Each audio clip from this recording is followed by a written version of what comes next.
I think what we really need to talk about more than anything is the connection that Bielsa had with those Leeds fans.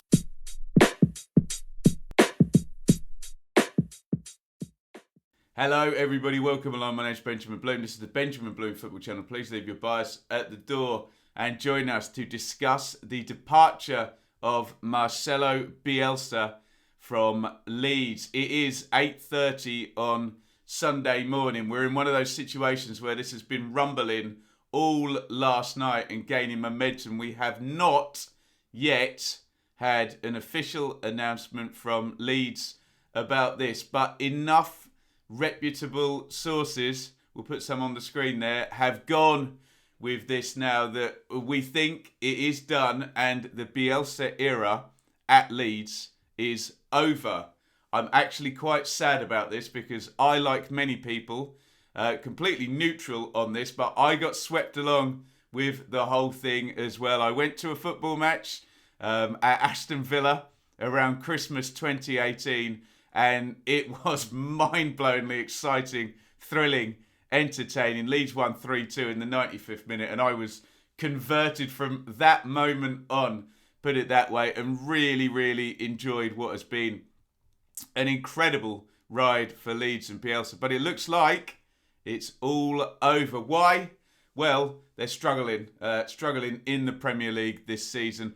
All the progress that have been made, we will talk about that when we reflect on the early years of Bielsa. But we have to live in the now. And it's been a struggle for Leeds this season. And in the most sort of classic Bielsa way possible, there was two ways he was going to go out. One, he was going to do something spectacular, win something, and then just resign at the final whistle. Or two, he was going to fall on his sword by his own methods and motives. And he has, hasn't he? A lot of people will look at the size of the squad and the way Leeds play and Bielsa not buckling from those principles. And that's probably, ultimately, what is going to do for him. I know Leeds fans are probably a bit fed up of the slightly repetitive, they're easy to play against, and the defensive arguments. The numbers don't lie on those.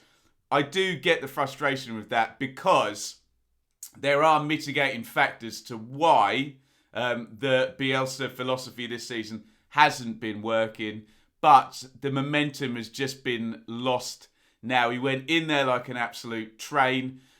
Even last season as well, the impact of signings last season and perhaps this season, that hasn't happened. And it looks like, it's all or nothing with Leeds and it's all or nothing with Bielsa. And as the season fizzles out really for Leeds, the worry and the spectre of proper relegation battle, especially with the improving form of Newcastle, of Burnley, who've won a couple recently. Everton have changed manager. There is a scenario that Leeds pretty soon, and I know their recent games have been difficult or against big name opponents, but pretty soon could be just sort of one place above the relegation zone, and you just never know from there.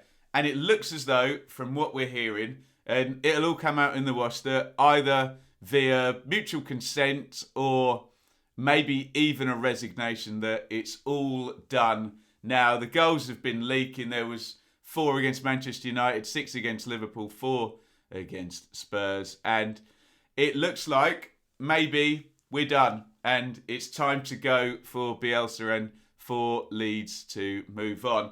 Who next? Well, and we may get a double announcement here. It might be one of those where it's Bielsa is going and this guy's coming in. And this guy is Jesse Marsh. I'm not going to sit here and pretend I know anywhere near about as much about Jesse Marsh as I do about Marcelo Bielsa, having watched him for the last 3 years. So look, we'll leave that to research going forward. What I can see here, young-ish, as in 48, so it's not a hugely experienced sort of 60-year-old head coming in. American, was a midfielder. And, I mean, the names that jump off the page here, teams managed: New York Red Bulls, Red Bull, Salzburg, RB, Leipzig. So you immediately jump to the Red Bull group, which is pretty trendy, isn't it? We've had managers coming into England. I think of Gerhard Struber at Barnsley from the... it gets called the Red Bull Group, the Red Bull conglomerate. They've been very forward-thinking in terms of their management and clubs having a whole philosophy and working through to that philosophy, and young, exciting, vibrant managers fitting that. Perhaps that would be the case here. The worry is, in terms of Leeds, is that I feel that had Bielsa stayed, there would have been 4 or 5 games where things would have probably gone to the level that we're more used to over the last 3 years between now and the end of the season, and they would have picked up enough points to survive. You do have the worst case scenario now of a new face coming in, and Bielsa being so unique and so sort of bespoke in his methodology and whatnot, that it could tank. You don't know.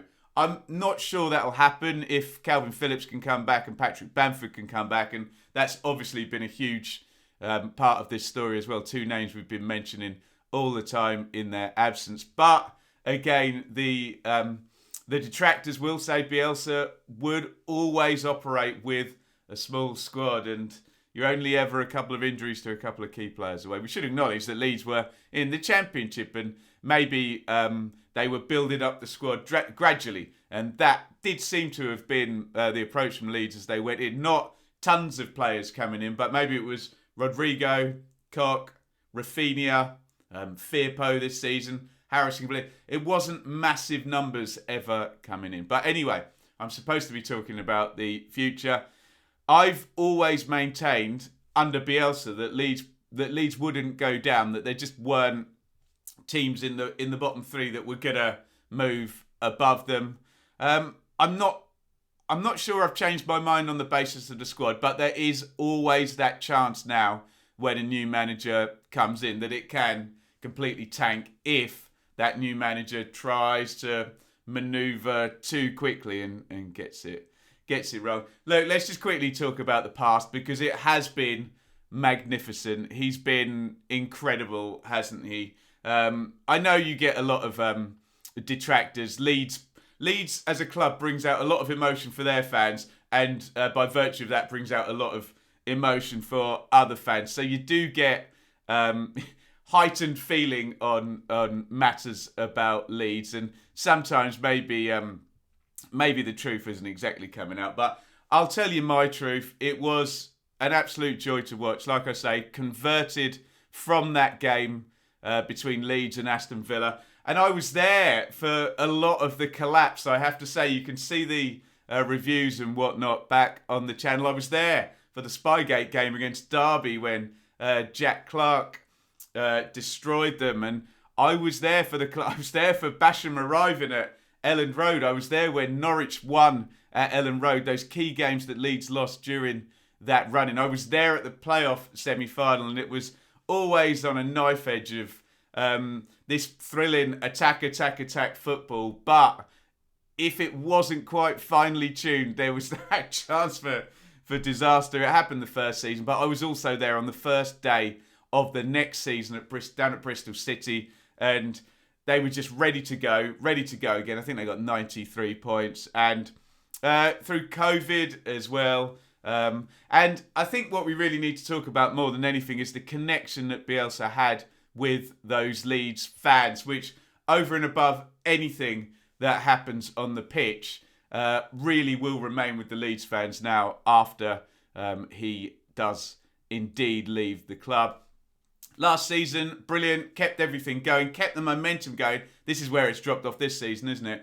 And those guys that came in made a difference, Rafinha and Rodrigo, and they just carried on in exactly the same style. It hasn't happened this season, hence why we are here where we are now. So, long and the short of it, I'm sad about it. I loved watching it. I thought it was great. Maybe it's the right time, and who knows what happens next under Jesse Marsh. Get your feelings in on the end of an era at Leeds. Bye-bye, Bielsa.